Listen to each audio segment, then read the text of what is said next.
gentlemen of the internet and elsewhere, to the second episode of the Liberty Cadre Podcast.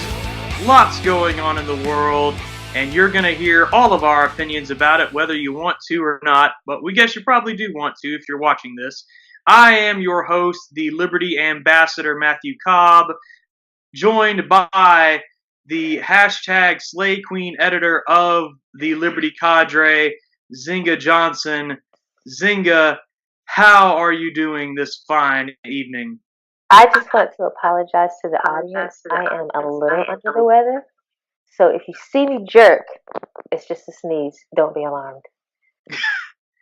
She's lying. It's actually a sign the aliens are coming to take over the planet and are possessing her. Well, all conservatives are aliens, apparently. So there you go. Yes. But it's okay. We love humans. We come in peace. So anyway, one of the many things that's been going on this week is the continued talk about the Mueller Report. Specifically, William Barr, the Attorney General, has said that he plans to release a redacted version of it to Congress by the middle of April. And of course, the Democrats are not happy about that. They set an April 2nd deadline, which William Barr did not meet, and they're threatening to subpoena the report. Nzinga, your thoughts on this? They're grasping. They are scraping the bottom of the barrel. They have been for a while, but I think the summary that Barr gave kind of rained on their parade, like their fake parade that they were having. And it's kind of amazing to me that they're still holding on to this.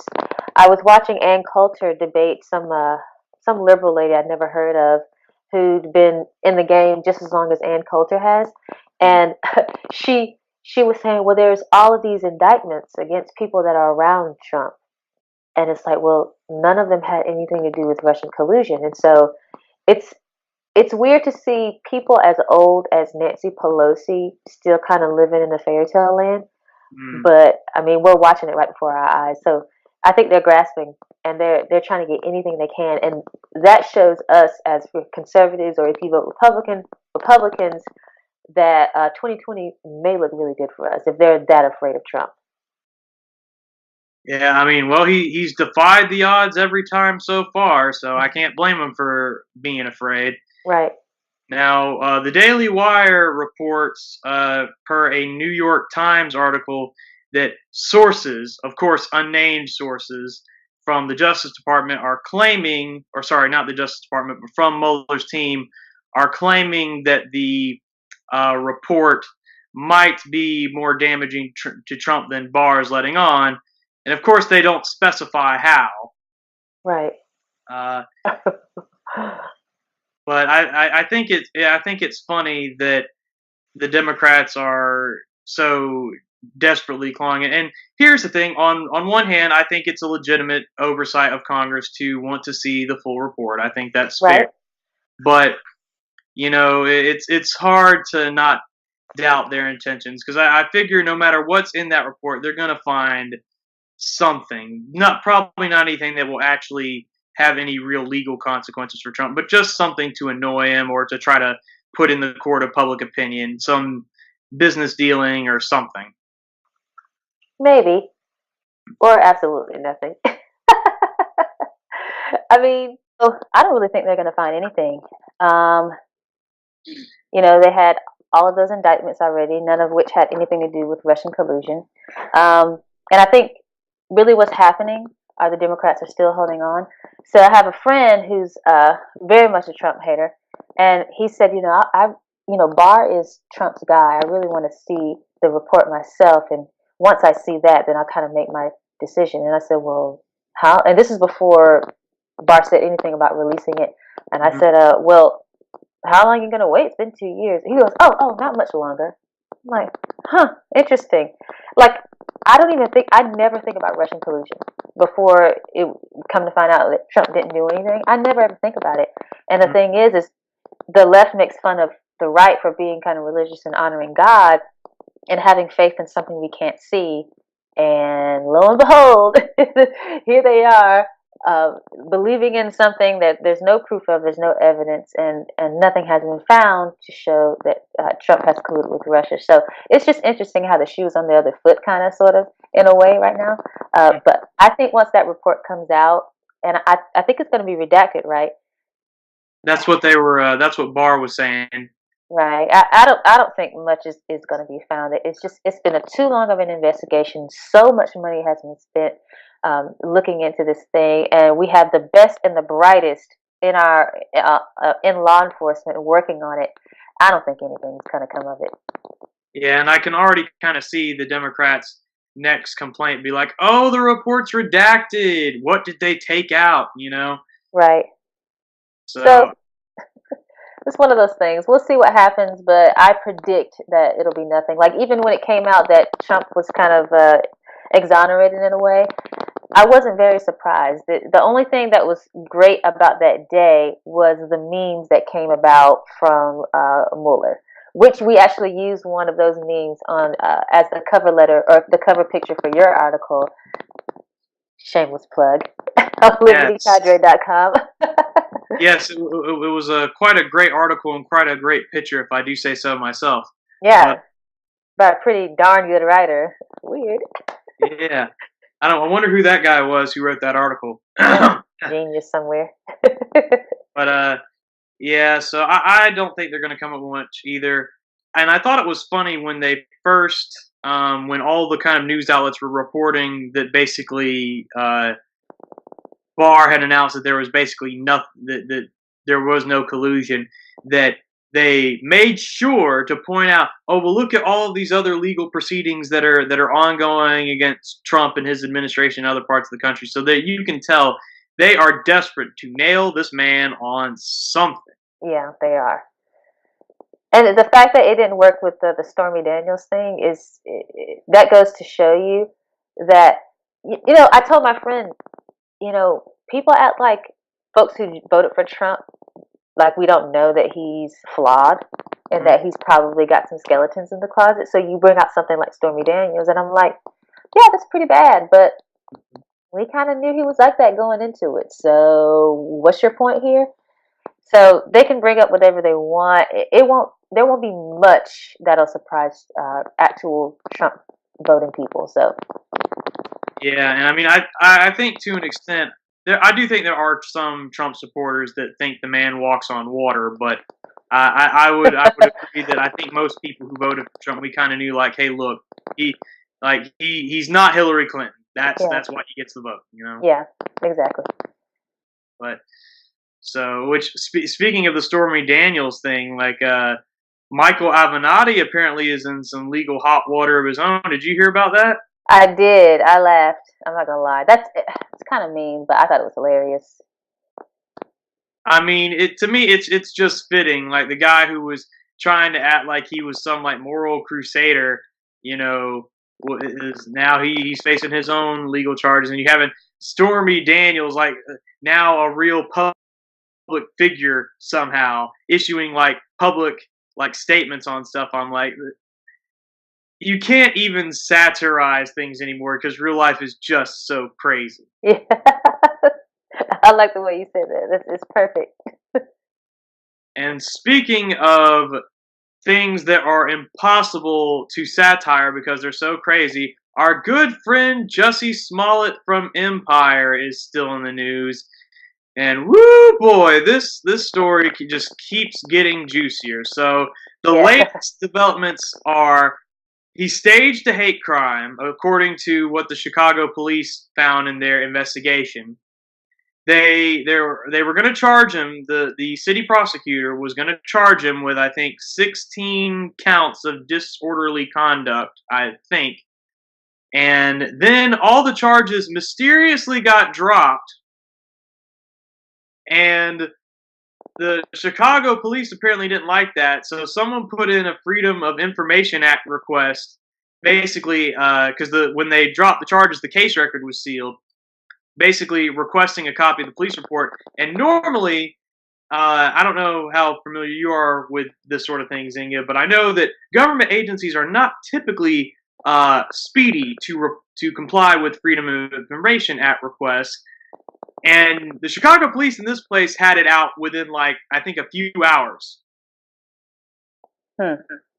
Which, so they, and then the judge apparently gave them crap because, like, these case files are still in the police department. Was basically like, go eat a lower male extremity is basically what they told that judge. But so, and the one other detail I think that dropped today, at least I saw it today, was, so apparently the city of Chicago, the mayor's office in particular, is now preparing to sue Jussie for $130,000 for basically compensation for all the time and resources that it took the Chicago Police Department to investigate this fake hate crime.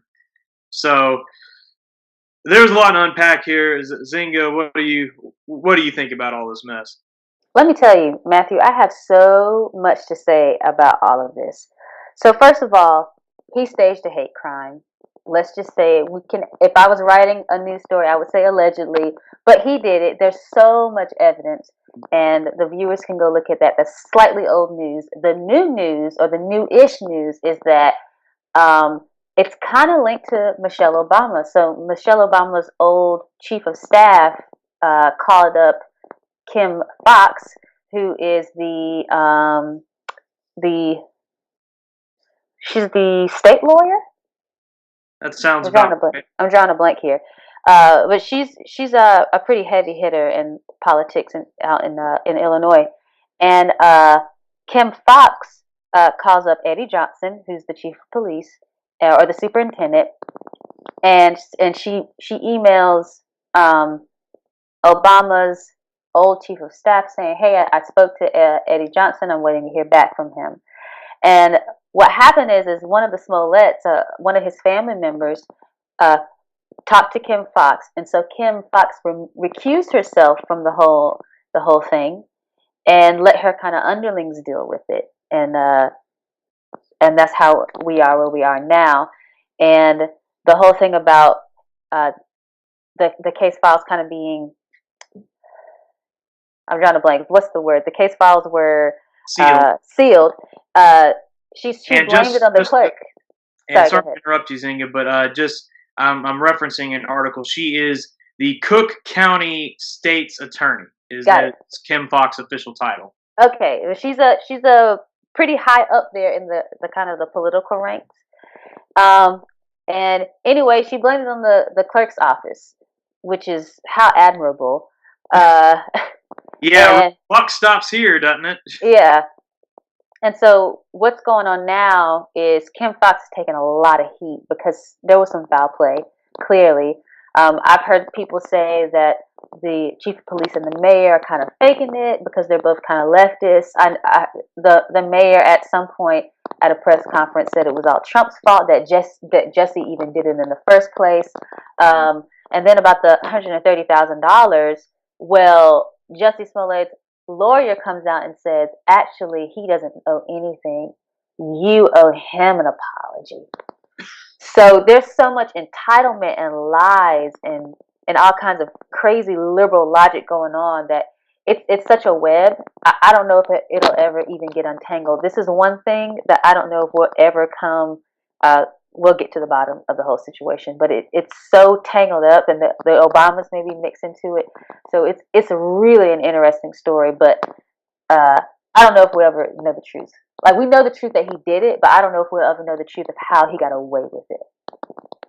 Yeah, and the funny thing for me is that he and his attorney still insist that he's innocent, and I'm like, right. It's obvious that you're not. Like, it's obvious that you staged this. Right. I had an argument with a friend on Facebook about this because, I love the memes. Right wing people, they kill the memes in such an amazing way that brings joy to my life. And you are the master of memery. I mean, the masters. I wish I had that mastery. I can't lie and say I do, but I love to post them. And so I'll share and repost all kinds of junk. But I said something about Jussie because I was like, if I ever get in, I ever come face to face with the law, I'm going to be the gayest, blackest, most liberal person you've ever met in your life. Just see what happens. Uh, and it's like, no, I've read articles that said that he probably is innocent. And I said, interesting. I've never seen these articles. Can you show me? Because I even watched CNN videos. CNN hosts were like, ooh, this is weird. Even they couldn't come up with anything to kind of get on Jesse's side. So there are still people, just like the Russia thing, that are still saying, oh, he's innocent. And it's only because he's attractive, it's only because he's gay, it's only because he's black, and it's only because he's a liberal, and because people really want to believe that there are white dudes in MAGA hats going out and pouring bleach on people. I mean, and it's sad that people want to believe that, but I guess it's kind of like the Mueller thing to an extent, that there's a lot of people out there who want to believe Trump is a Russian agent, basically. Right. And back to the Smollett thing, like, I think if I had to guess, I'd say their argument for him being innocent is probably based off of something that came out of TMZ kind of back when the story was first breaking, where supposedly they were making the claim because one of the key pieces of evidence that he staged this was that he basically wrote a check to his two Nigerian friends for $3,000, and TMZ was reporting, that's not actually, it wasn't actually to stage the hate crime. It was for like personal training and fitness reasons or whatever, supposedly. Obviously, the police did not agree with that conclusion, and the police was right. But at the same time, they're the ones who actually did an investigation. They're the ones who have evidence, and nobody else does. Right. Well, they also found in the house of those two Nigerian guys, they found the bottle in which they used to pour bleach on Jussie, and it was a hot sauce bottle. And so when they had the guys in custody, they said, yeah, we put bleach in a hot sauce bottle. They found the hot sauce bottle at their apartment. There's also footage of them buying ski masks and red hats and gloves and all that jazz. So I'm sure they were just doing that because they were going to cosplay as a Donald Trump being really cold at the next anime convention. I'm sure that's all they were doing. Well, also you heard that they had on whiteface, so that's why he thought they were white. Anyway, and these are some dark-skinned brothers. Okay, it's gonna have to be a lot of white put on them to make them look like a couple of white dudes. Not to mention, Jussie called them right before the alleged attack and right after. So, and not to mention, he gave them $100 to buy the stuff. I mean, there's just so much evidence. I was talking to a friend and I said, why are the Democrats so concerned about saving this guy? He said, he's not bright. Like, he's clearly not very smart because he couldn't even get away with something like that. Oh, not to mention, when they went back to the scene of the crime, he and the cops, he was like, my goodness, so glad that camera caught everything. But he was too dumb to know that the camera was turned the other way from the attack. So it's just all insane. He clearly did it. And then Kim Foxx, I mean, they have the photos of the emails that were sent and all of that. So she did it, and she got him off. And I don't know what happened inside that courtroom, but they said, oh, he paid $10,000 and we're going to keep that. We're not going to give it back to him. And not to mention, he did community service with, guess who? Jesse Jackson. So all of it. I was wondering. I'd read the story now, and I saw that. I'm like, I wonder who he was doing community service with. It was Jesse Jackson and some foundation of his. So all the way around, this story is wrong on so many levels. So then you compare that with our other topic, the Russia hoax, and there's so many holes in the story that it's hard to say what's true and what isn't. And I can say, as conservatives, we are about the truth. And someone called me out and told me I was lying, and I'm like, no, we don't have faith in people. We don't have this blind faith that this person's a good person for the most part. Like, if someone comes out with an allegation, we're like, okay, hold on, let's take a step back here. Let's look at the evidence. And liberals don't tend to do that. They would rather create they would rather create a hate crime than actually take a real hate crime and then find out what went down. So it's just the contrast between liberals and conservatives and the way we think and the way we go about doing things is just insanely different. It really is. But the thing about the Smollett story that amazes me is that his story has so many holes in it. There's so much evidence that even a lot of people on the left are not buying this. Because I know Trevor Yeah. Noah, he's been having some fun with this on Smollett. I know he's been making fun of him. And I was, because even Rahm Emanuel, the mayor of Chicago, like seems to be pretty upset about this.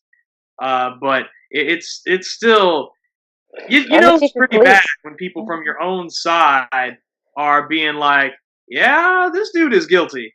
Yeah. And he was so pompous too when he walked out. Like someone who went through something like that, and if it was real and they didn't know what was going to happen to them, you would see the stress in their face and like the lines in their forehead and all that stuff. He didn't have any of that. He came out in a pair of shades. He looked great, by the way. I can't lie. He comes out with a pair of shades, a really cool coat, and swagger up to his eyeballs. And then he's got an entourage, and he's like, "I have been honest and truthful on every single level since day one." I'm just like, how can you say that with a straight face? And he did it. It's insane. It's incredible. He spoke his truth, Nzinga. Oh, my Who bad. are you to question No, his truth? my bad. You're right.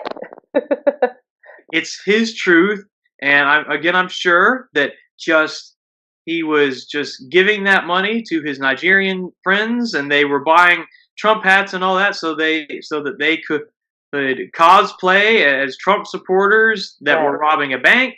Yep. At their latest anime convention, and I'm sure the only reason that there was a Tabasco bottle with bleach in it is because that they wanted to clean their clothes, and they felt that putting it into a bottle of hot sauce was just more convenient than traditional storage means. I think because you can kind of drip, like hot sauce doesn't come out as quickly, so you can kind of drip it. So Exactly, you can just put just the right amount of bleach on your exactly. clothes, not overdo On it at all. Yeah, and then if you're gonna put it on a person, you're not dousing them too bad, just a little bit, Exactly. just drops. Yeah, I'm sure that it would be useful for that. It's just completely unrelated to all of this, but Right. and My mistake. Fox, I'm sure she's a wonderful human being, not corrupt at all. I'm sure she was just felt that Jussie had paid his debt to society and was just trying to give him a nice break. Well, the fact that Kim Fox she grew up with in a terrible neighborhood, and she grew up poor, and she's black. That alone should make us believe her. Oh yeah, exactly, and she's a woman. Oh yeah, I forgot that. She Saying ticks off believe a all women. lot of boxes. She's great. She's honest. She's truthful. She has the struggle, and she's come up in this world. You go, Kim. You go. Mm-hmm. Though there are two reasons to question her credibility. One is the fact that she is, as far as we know, is a heterosexual, and we know that us people who actually like people of the opposite sex can't be trusted. And also, she is a cisgendered woman. She's not a trans woman. I forgot that. And we know that only women that have male parts can be trusted. Right. You're so right. I'm not gonna lie, I'm a little confused right now, but don't mind me. I'm sure it's okay. This all makes perfect sense. And if it's not making sense to you, we'll just take you back to the re-education liberal college sociology courses. I'm gonna go sign up for a gender studies class right now. Thank you so much, Matthew, for setting me straight. Oh, you're so very, very well. The sarcasm is getting so thick I can barely distinguish between it and reality. I'm confused. And it looks like we got a little more time to spare, so there has been one other story that is making the rounds this week. Joe Biden, good old Uncle Joe, has apparently not been behaving particularly properly with women folk. There's been several women that have come out and reported basically that he made them uncomfortable at rallies and other sorts of events by doing things like rubbing their shoulders or kissing them on the back of the head or smelling their hair and just doing all sorts of things that if a Republican did would get them instantly thrown in hell. Not in jail, but in hell. They just send them straight there. Um, I don't know, Zinga. You think you'd be okay with Joe Biden coming up and sniffing your hair at a rally? As a woman who has had some strange encounters with men in public places, I could say I don't have too much of a big bubble, but I've seen footage of Joe Biden doing his deal, and it is weird. If Joe Biden or an old man like that came up, even if he was young, came up and just started being on close, and I could feel his breath in my ear, man, that is so bizarre. Like when I've seen the footage, I mean, I saw it well before all of this went on of kids, and they're like doing some kind of ceremony for these kids, and he's like grabbing them, and the kids are like trying to get away instinctively, and I'm like, God, I wish I had some context behind what's going on right now because this is so weird. And it's like I don't want to be one of those people that just automatically judge him because he's a Democrat, but at the same time, I'm like, yeah, this is creepy. And then he comes out to some video saying, like pretty much saying, oh, I'm sorry. I had no clue that was wrong. From now on, I'll change my ways. I'm like, you are in your 70s, honey. You didn't know that was kind of weird? No one ever said anything to this guy? I find that kind of strange myself. That no one ever said, hey, you're kind of crossing the line here. Maybe you shouldn't do that anymore. Like his entire life? I don't believe he never knew that. I think he just figured he was in a position of power. And maybe, I don't know, apparently it wasn't all sexual. It was just, he's just a little bit too affectionate. I can go with that. That's fine. But it's creepy. Creepy Joe. Stop it immediately. No, it's funny. I think Glenn Beck, he was talking about on his show this morning, and he made a really good point about it. Like, where's his wife in all this? Like you think, that because since this whole kind of, I guess, scandal, if you want to call it that, has broken, like she hasn't said a word. And it could be that Joe's just like doesn't want to bring his wife into politics. So, I mean, I guess is a reasonable thing. But you would have to think that at some point she would have gotten in Mr. Biden's ear and said, "Hey, honey, maybe you shouldn't do this." Yeah. To, people you don't really know that well. Yeah. And does he have daughters or a daughter? I know he has at least. I know he had at least 2 sons. I know one passed, and I think he has another, Hunter. I think.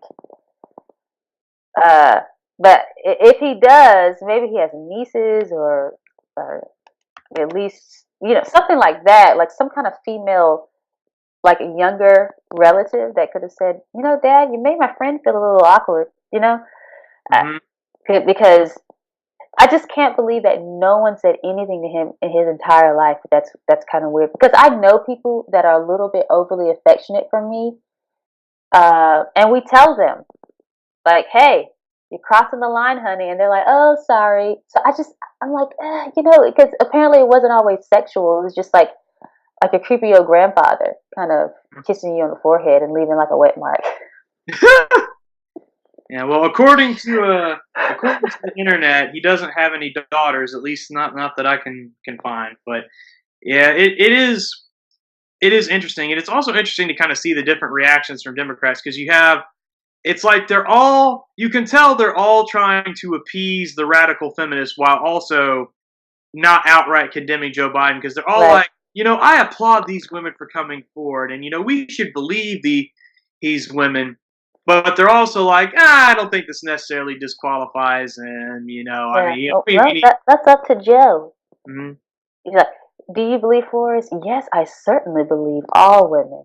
Should Joe quit running for president?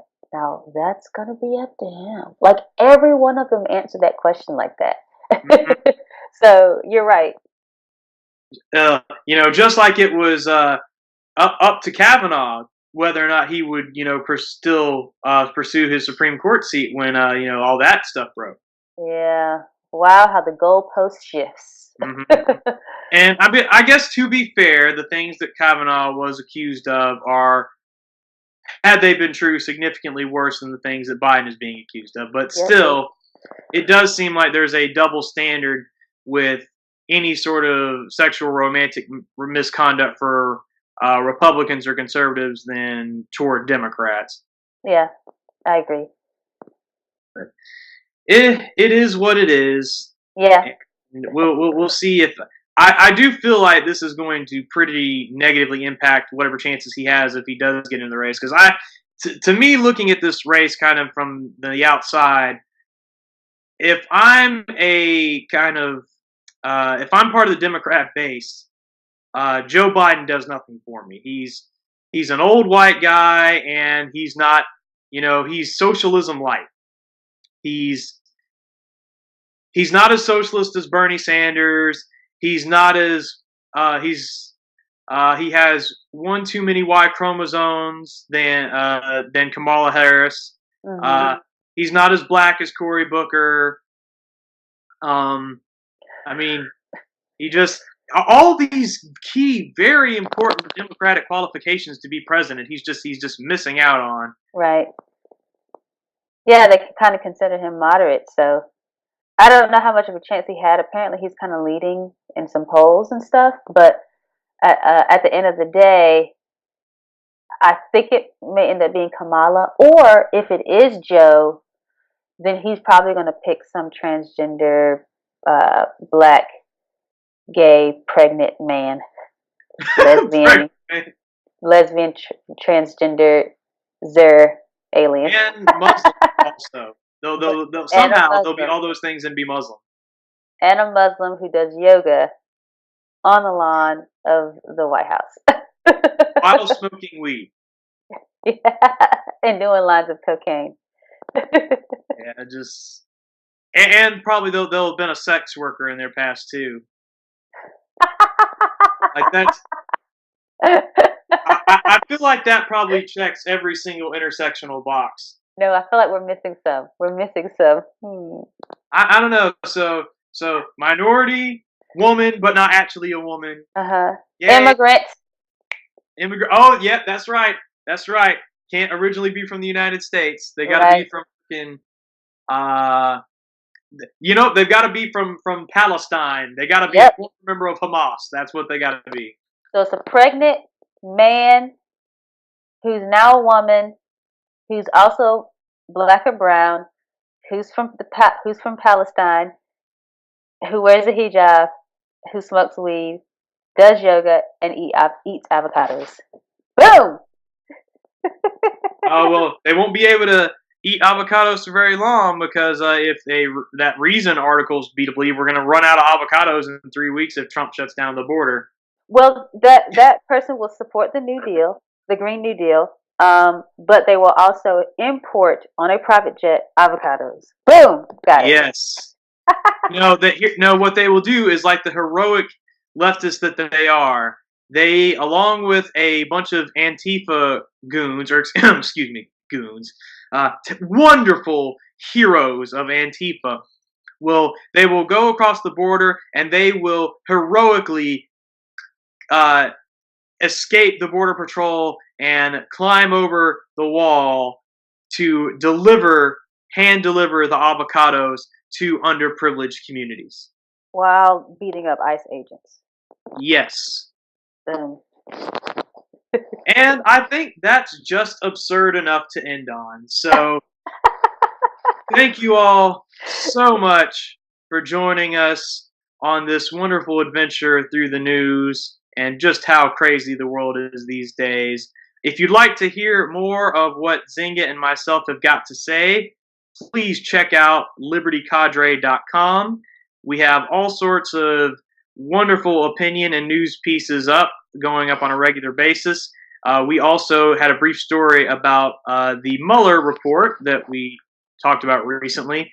And Nzinga also has a wonderful article up about the similarities between abortion and slavery, so definitely check that out. You can also check us both out on YouTube. Nzinga's YouTube channel is Nzinga J. My YouTube channel is the Liberty Ambassador. And I think that pretty much is all of the shameless plugs that are necessary.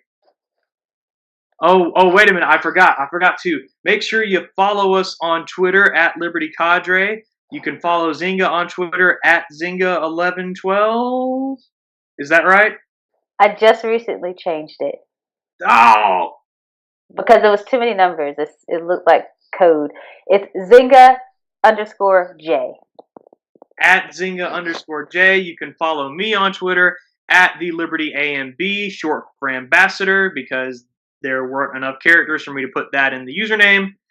And also, you can follow us together on Facebook at the Liberty Cadre. So thank you all so much for watching, and we shall see you next time.